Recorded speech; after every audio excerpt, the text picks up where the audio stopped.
What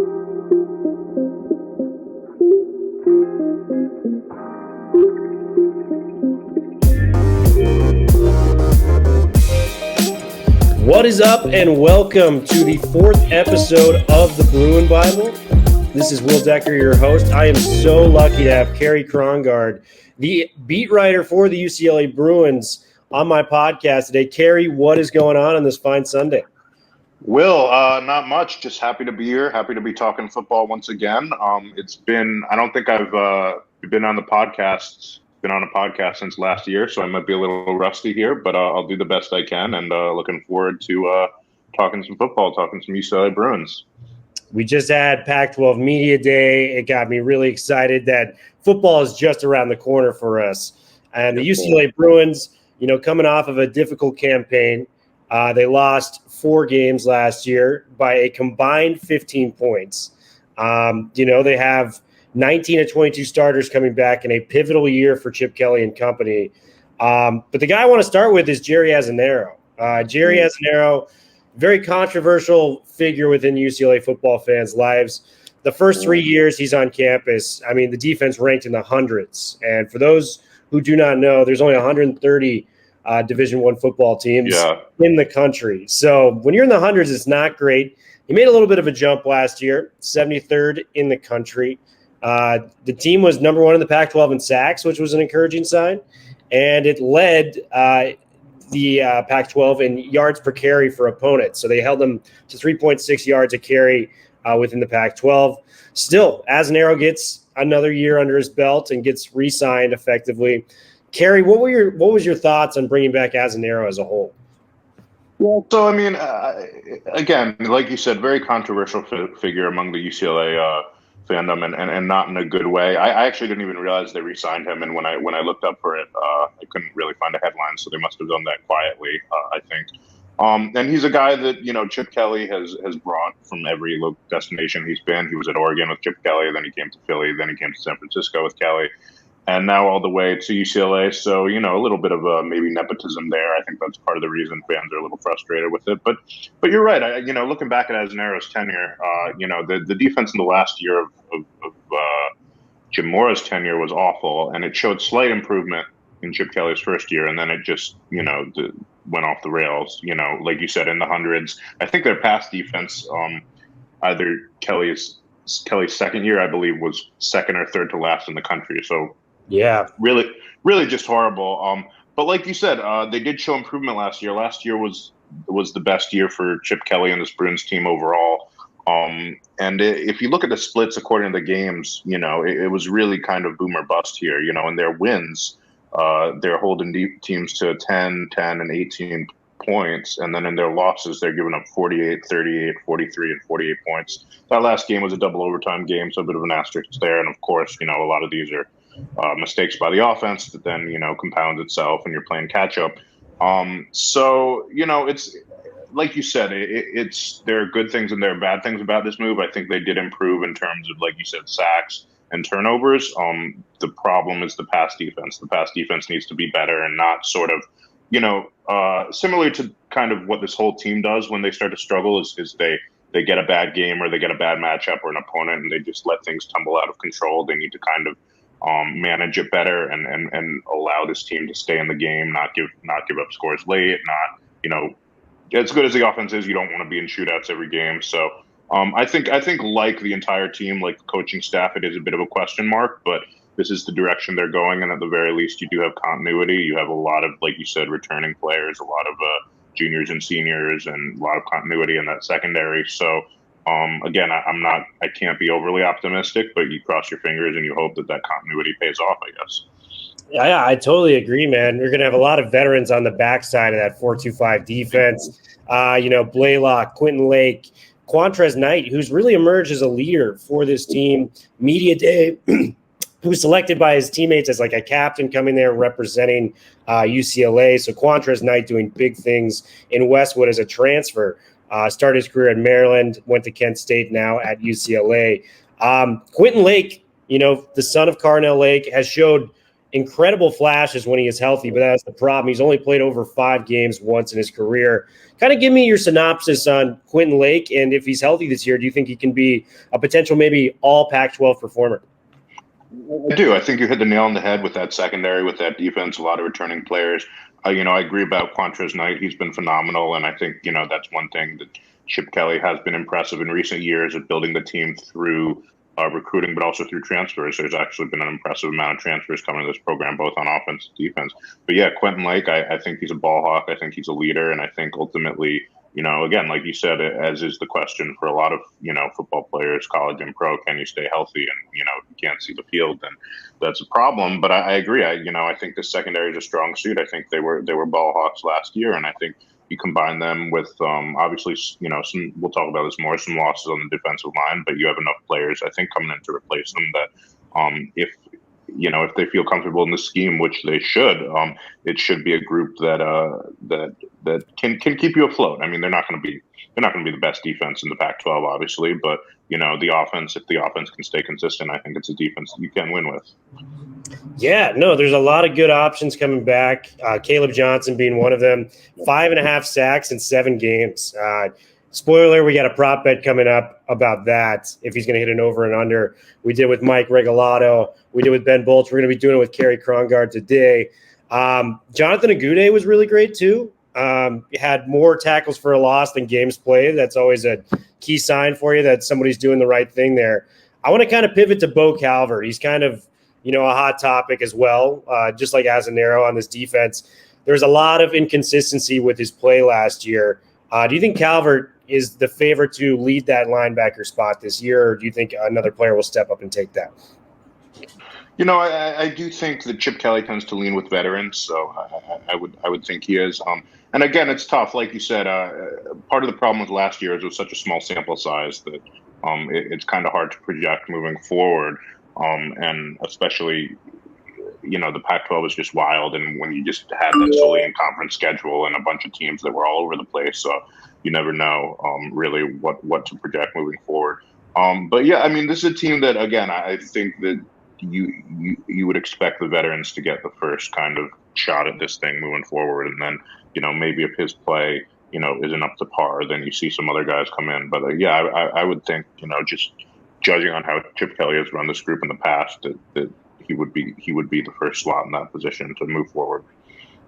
Awesome. Well, I'm going to ask you for a prediction right now. So, is this defense? There's 12 teams I believe there's 12 teams in the Pac-12. I mean, 12. Does this team rank in the top 6 in defense this year for the Bruins? I mean, there's a lot of good defenses in the Pac-12, but does this team crack the top 6? Just because I'm a pessimist by nature, I'm going to say no. I would probably, I don't think they're going to be last. I would probably have them around a little below average, maybe 7 or 8 would be my guess. 7 or 8. Okay, that's a fair assessment of the defense, especially with that. But I do want to say, if they can crack, the top 60, top 50 defenses with the offense that we're expecting this year, I do think this is a team that can, win 8 or 9 games and could be in the hunt for a Pac-12 title game appearance if everything does go well in Westwood. Let's pivot to the offensive side of the ball. The most notable star is DTR, Dorian Thompson-Robinson. Everyone wants to know what he's going to do. It's starting to look like the quarterback ability is catching up with the athlete that we know DTR is. Kind of give me your overview of DTR and how excited are you for the 2021 campaign with him running the offense? Well, I think you hit the nail on the head. We knew he was an athlete. We knew he's talented. Can he learn how to play the quarterback position? Just 1 year starting as a quarterback in high school. Before that, he was a wide receiver.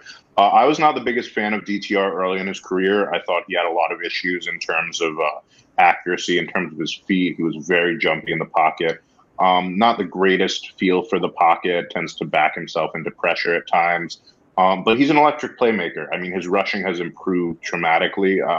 We know he could always run. It's just do you include it in the offense, and when do you run? I think is more a question of seeing those lanes and knowing when to pull it, knowing when to keep looking downfield. So I think that's improved, and I think as a passer, his accuracy's gotten better. His decision making, I don't think it's going to be great, but I think it's good enough. And I think his best attribute is that his aggressiveness, right? He's going to squeeze the ball into those tight windows. And I think, in this offense, in this, Chip Kelly offense, that's been an asset for this team. I think the leash is maybe a little shorter this year just because it's the most crowded quarterback room we've had, which is a good thing, right? Always good to have competition. But I'm relatively optimistic and excited for Dorian Thompson-Robinson's performance. I think he's a senior. I think it's all on his shoulders now. He's the leader of this team. He understands what that means. He understands what it means to play quarterback. I think he should end up playing well. Again, the biggest issue with him has been the mistakes, the turnovers, and when you have one, can you kind of bounce back and not have it tumble, onto itself and continue to turn the football over? But I think he's been an improving player, an ascending player in this system, in this scheme, and he'll get the shot to be the guy, and they're expecting him to be the guy. So it should be good things on the horizon. I mean, it's his senior year, and it's all on him at this point. Watching a lot of DTR tape, he does make those boneheaded throws at times where you're just kind of like, what are you trying to do there? You're trying to fit into a hole that just wasn't there. But he did complete over 60% of his passes last year for the first time in his career. This is a guy that has shown tangible improvement. I mean, the rushing with the passing last year was fantastic. I mean, notably the Colorado game, he had that 60-yard touchdown run on the ground. He really seemed to find his target and Greg Dolcich as the season went along, which is great. We're going to talk more about Dolcich in a second, but I do want to stick with the quarterback room. Chase Griffin got some time last year while Robinson was out. He looked pretty solid from the stat-wise. What did you see from Chase Griffin in last year?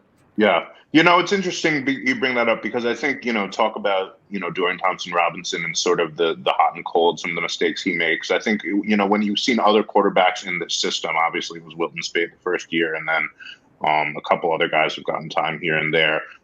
Chase Griffin is I think he's one of those kind of game manager guys. I don't think he's going to give you the high highs of Dorian Thompson-Robinson. I don't think he's going to quite give you the head-scratching turnovers either. So I think he's a guy that can kind of come in, and especially with DTR, there is an injury risk there because he likes to run with the football. So I think Chase Griffin's a guy that can kind of come in and run your system, be accurate, be effective. He's, again, I don't think he's as good an athlete as DTR is or as some of the other guys in this room. He's not a five-star recruit, right? He's not going to wow you, but I think he's a guy that can come in and get the job done. So, and I think with so that's sort of the split I've seen. When DTR's starting, it's your big plays. It's hot and cold. You're either getting a big pass down the field, but you're getting some of those negative plays too, and you kind of take the good with the bad. And when other guys come in, you're not going to get those explosive plays, but they're gonna maybe protect the football, run the system a little better. But I think given that the defense is good but not great, and given the explosive potential of this offense, I think that's why they've stuck with DTR. But Griffin, like you said, he's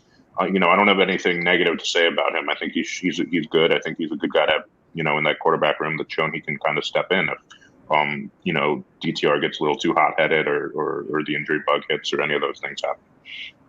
Yeah, absolutely. I'm liking what I've seen from Chase Griffin. I'll say that. I need to develop a little bit more film, watching on him. But from what I've seen, Chase Griffin, he seems like a solid, quarterback in the Pac-12. I'm not saying he's going to be a future pro or anything like that, but, the lack of turnovers, the lack of, ill-advised throws, as DTR does at times, makes you feel a little comfortable if something were to happen to DTR again. Knock on wood, that doesn't happen, Bruins fans, but we do have a guy there that can help us out. I want to turn to the running back room. Britton Brown coming back, the Duke transfer, averaged 6.7 yards a carry last year coming back, and we pair him with the new transfer, Zach Charbonnet. Both these running backs are pretty good. We kind of got two bulky backs that are going to be able to change the pace of the defense. What do you like about this tandem so far? I really like the running back room. I'm glad you brought it up. I think the scheme in general, tends to make running backs. I think you've seen it. We've had good running backs in Chip Kelly era, no doubt. Demetric Felton and Joshua Kelly before him. But I think, the scheme, I think the tempo, the offensive line, I think has been really good at just the run blocking. They maul guys. They get 3, 4, 5 yards downfield. I think they do a mix of runs. They do inside zone. They do outside zone. But, they really want to start with the running game and build, then you build the option. You build, the play action seams down the field. You talk about Dolcich. We'll talk about him. But I really like this running back room. I think, with Felton leaving, I think you're going to see a bigger role for both these guys. He was kind of the main guy last year. So, and I think it'll be a two-headed running back monster. I think, Chip Kelly has always liked to spread the carries around.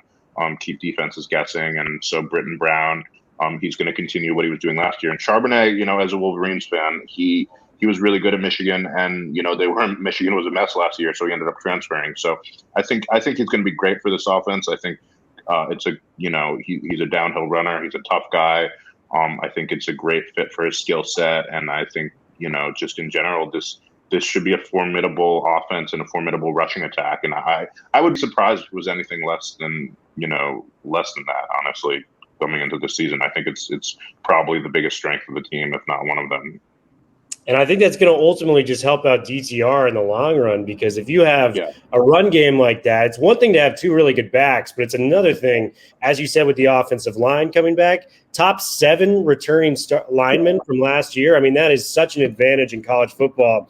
And it's not just like an average line coming back. Sean Ryan, if he plays well again this year, he's got a chance to be the first-round lineman for UCLA since Colton Miller a couple of years back, who got drafted by the Raiders. Alec Anderson is a great bookend tackle on the right-hand side. You got guys lining up there that are just maulers in the run game. And you combine that with 2 talented backs, I mean, watch out. I think we have a real chance with the Bruins of having a top 10 offense in all of college football if things go right this year. Give me a little keep going. No, I was just because they've grown up a lot, that offensive line. They were kind of a weakness the first year that Chip Kelly came here, but I mean, they maul guys and they wear you down. I mean, if you can get a lead with Chip Kelly, if you can, run the ball into that fourth quarter with the lead, I mean, it's tough to stop. And they really, the only way to stop them is themselves. Do they turn the football over? Do they make mistakes? Do they protect the football? It's not a team you want to be facing because they get downhill and they get downhill fast. So I'm with you. I think this running game it's where it starts for the Bruins, and I would expect it to be a formidable moving forward. Formidable to say the least. Let's go to the receiving room. A lot of returning faces. Chase Cota, Kyle Phillips. These are guys that have been around. Cota has been a little bit more of a disappointment in my eyes. He has only one 100-yard career game, but he is coming back for his senior year. He was a former Army All-American out of Oregon. Kyle Phillips has just been the epitome of a solid slot receiver in his time at UCLA. He's led the team in catches the last 2 seasons. Great punt returner, too, in the return game. What do you like about these guys, and what do you think their ceiling is for 2021? I think the ceiling's pretty high. I mean, Dolcich is a guy that just came onto the field and just amazed last year. I mean, I don't think anyone knew who he was coming into the season. And I would expect more of the same, honestly. I think, going down the seam, he and DTR clearly had a connection. They clearly had chemistry. I would, with a full off season, I would expect that to improve. Like you said, Kyle Phillips, just reliable, consistent. He's going to be there, a slot guy, talented. I agree with you. Cota has been a bit of a disappointment. So I'm not, optimistic, doing this thing, whatever that's called. Crossing my fingers. Brain fart there. I'm not crossing my fingers too much for him, but you never know. I mean, I think Kelly tends to spread the ball around. DTR gets a little bit more, chemistry with one guy with Dolcich last year, which is not a bad thing, honestly, if you're making it work. But I think this offense is dangerous. I think it's formidable. I think, like I said, can they and DTR specifically, can they protect the football, and can they, ride the waves of games where, with some of the tougher opponents. But when it's going like they want, like the game plan, like Kelly draws it up, when they have a lead, when they're running the football, when they have a good pass run balance, when they're getting everyone involved, when they're catching the football, it's a formidable offense, and it's gotten better, it's improved, and that's what you want to see. I mean, obviously, Chip Kelly hasn't met expectations up to this point, but they had their best season last year, and you felt like they were just on the brink. They were just teetering, and if they could just, kind of tighten some of the screws and get things just a little bit better, that they'd be dangerous. And, in the Pac-12, anything can happen. So I think it will be an offensive first team. We talked about the defense, not that they're, not a bad defense, but I think it's going to run through the offense. And I think just with the seniors and with the experience that this group has and the continuity that this group has, I think that's where they're most dangerous when you look around the rest of the Pac-12, and we'll do that. We came in and Kelly was getting rid of everyone, and it was a lot of youth and it was a lot of freshmen. And he was saying, we got a lot of young players, let's just wait. And they're not so young anymore. So I would expect them to take the next step this year and kind of be pretty dangerous for the rest of the Pac-12. I love it, man. And anyone who knows that has listened to the first 3 episodes, this is a George Kittle stand pod, or sorry, not George Kittle, Greg Dolcich. I say George Kittle because he reminds me of George Kittle. I'm a Niners fan. I see the blocking. I see the route running. I see him going downfield, making catches in traffic, welcoming contact. He wears 85 like Kittle, too. I mean, it just makes so much sense. Yeah. Greg Dolcich, the funniest thing about this is anyone could have gotten this guy. I mean, he was a walk-on player. It makes no sense that this guy, who tore up USC, a school that snubbed him completely, 10 catches, 167 yards, a touchdown. I mean, he was the best player on that field that night. Greg Dolcich is an absolute baller. And, I think he's got a real chance to win the Mackey Award when all is said and done, if he can repeat kind of the numbers he had, yards per catch he had last season. Another guy to watch out in the receiving room, Cam Brooks, transferred from Texas A&M. Mike Regalado went to the spring practices. Did you end up making it out there as well? I'm all the way on the East Coast, so I did not know. Not this time. Oh, no worries. You're good, my man. So Mike went, and he told me Cam Brooks, he looked pretty good. So that's another name to watch out for. He was getting some reps in with the ones, things like that. Obviously talented, was playing the SEC beforehand. So if we can get a guy like Cam Brooks, kind of the mix with Dakota and the Phillips, I think that's a really, really solid crew. Outside of that, I want to move to some prop bets. This is one of my favorite parts of this. I've done it with Mike, as I was mentioning with Ben. Let's do it with Cary. So I picked these numbers very specifically. This is Dorian Thompson-Robinson. Over under 3,800 yards passing and 33 touchdowns through the air. Let's see. Let me just go to. I thought I had his stats open from last year, but I don't. So I'm just going to wing this one. So we got. Say that again. 3,800 through the air and 33 passing touchdowns. Correct. That's high. I'm a pessimist, so I'm going to go under here. I'm going to just because of the the injury and the injury history, but I would love to see it obviously if we get that. Same here, man. The reason I chose that was it was comparable to Brett Hundley's best year passing, who's a very similar player from UCLA. They are similar players. You're right. Yeah, dual threat. Can change the pace of the game. Hundley, I think, had a little bit more consistency throughout his career, but I think if Thompson-Robinson puts it all together this year, he could have one of the best years we've seen from a Bruin, maybe ever, if he's able to click everything. And, with the offensive line, the run game, Dolcich there, he's got everything he needs. It's going to be on him. It's all there for him, absolutely. And I think it will be a good year for him. I just the injury history and also the they want to run the ball first, which I think does lessen his yards a little bit. So I would go just under, I would say. Just under. Yeah. That's fair, because the next question I'm going to ask you on the prop bets is the run game type of stuff. Mm-hmm. So he ran for just over 300 yards last year in a 7-game sample size. I know he missed 2 of them. How about 650 yards on the ground, and let's go 8 touchdowns, over under. 650 and 8. Again, these are good numbers. So you said he had 300 last year. You're going to be playing close to double the games. I'll go. I think yards. I'll say over because that's the number you're giving me. The 8 touchdowns is a lot. But yards definitely over. So I'll just go with the over there. I love it. He's going with the over. He had 300 plus rushing yards in 5 games. Yeah. If he's healthy for a year, I think that's a reasonable thing you can achieve, especially with his skill set. I mean, boy, he's blowing by some of these DBs when he gets in the open field. So yeah, and let's not forget he played wide receiver in high school. So he's a dynamic athlete, absolutely. Bishop Gorman too, one of the powerhouses. He may have played for one of the best college or high school football teams of all time back in those time periods. So we got the first over from Cary. I love it.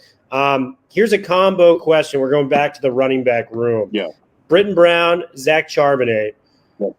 This is going to be, like we were talking about, one of the potential best run games in all of college football next year. Yeah. Do they go over a combined, so combining their rushing yards, 1,700 yards and 20 touchdowns? Okay, so I do actually have Felton's numbers here. So last year he was 668 for 5 touchdowns in a shortened season. So we're talking combined. Can you give me those numbers again? 1,700 yards on the ground and 20-plus touchdowns between Charbonnet and Britton Brown. Yeah, between them. So obviously, they're going to split carries. So obviously, I wouldn't expect one, but combined, 20 touchdowns is a lot. You're looking at, couple a game at least. I think it is doable. These are good lines you're picking here. You're making me think a little bit. 1,720. Again, I think the touchdown's a little high, but I have to have confidence in this group. They're the best of I think they're the team's best unit. So I'll go with the over here.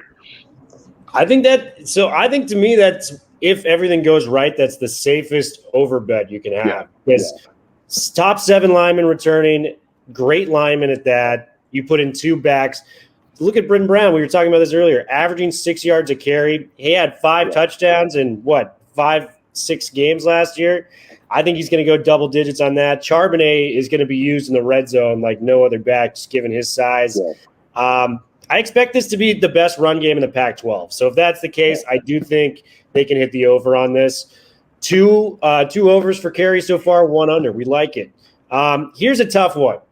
This is not dealing with Dolcich just yet, but it's more of a combined with Kyle Phillips and Chase Cota. Mm-hmm. We're going to go with 1,400 yards receiving, and we'll do 13 touchdowns between the two of them. And we're talking, so 1,300. 1,400 yards. 1,400 and 13 touchdowns, you said? Yes. I'm stalling while I look up Kyle Phillips stats here. 2019, we got 681, 5 touchdowns. I'm going to go with the under just because I think Phillips is going to have a good year. I don't trust Cota from what he's shown at this point, so I'll go with the under at this one. That's fair, and I think that one is the diciest. I think if they were to make that jump, we could call ourselves, one of the most complete offenses around. Yeah. But that's the big kind of if. We just haven't seen it consistently from Cota.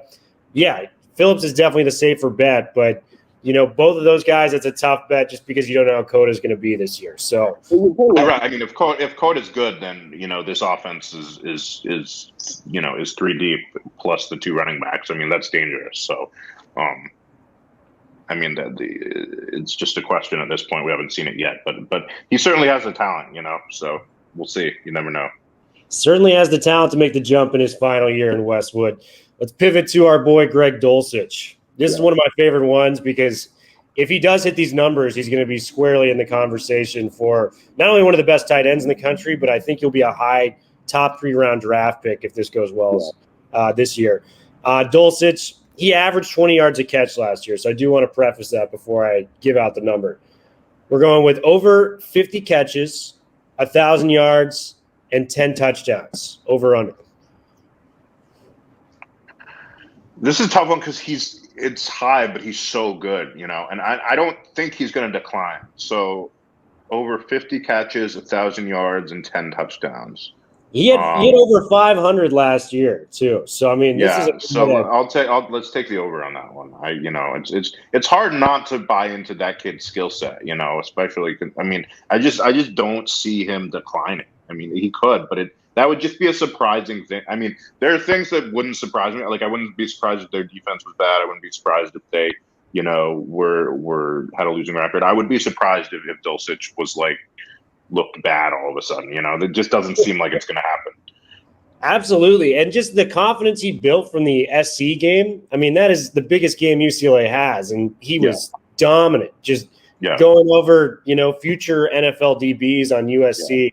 Making contested catches, beating linebackers that'll be in the pros. So when you have that confidence that I could do that against SC in the Pac-12, I can probably do that against anyone I want. Right. I just think this year he's really going to jump out and put everything together. So Greg Dolcich, we hope for the best, my man. Let's move to the defensive side of the ball. Caleb Johnson, 5.5 sacks last year, was dominant, just kind of blitzing. Do you think he gets over 8 sacks and a full 12-game schedule next year?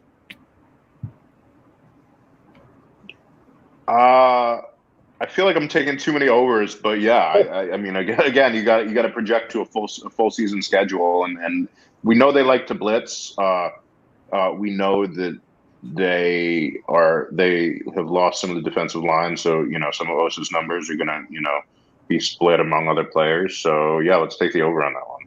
We're taking an over. I love it. So Caleb Johnson, if he gets 8 sacks, he's square in position to maybe be a first-team All-Pac-12 performer. Yeah. Let's hope Caleb Johnson does that this next year. I'm going to move to the secondary. Quentin Lake, a guy we've talked about, ball hawk, makes plays when he's on the field. The question is if he's on the field. So I will preface this question if he does play a full 12-game schedule. Yeah. If Quentin Lake plays the full schedule, does he get over under 4 interceptions this year for the Bruins? So again, and this is not a counting injury, right? We're talking if he's healthy. So he played the last time he played a full game schedule was 2018 as a sophomore, and he got 2 interceptions. And we're talking over under 4. Over under 4. Well, he had 1 last year in 5 games. 3 career interceptions. I think I have to take the under on this one, unfortunately. Taking the under. Yeah. Yeah. I mean, it's going to be a crowded secondary. I think there's a lot of people that could step up and make plays. I think I would actually take the over on that. I think, we've seen the potential with him.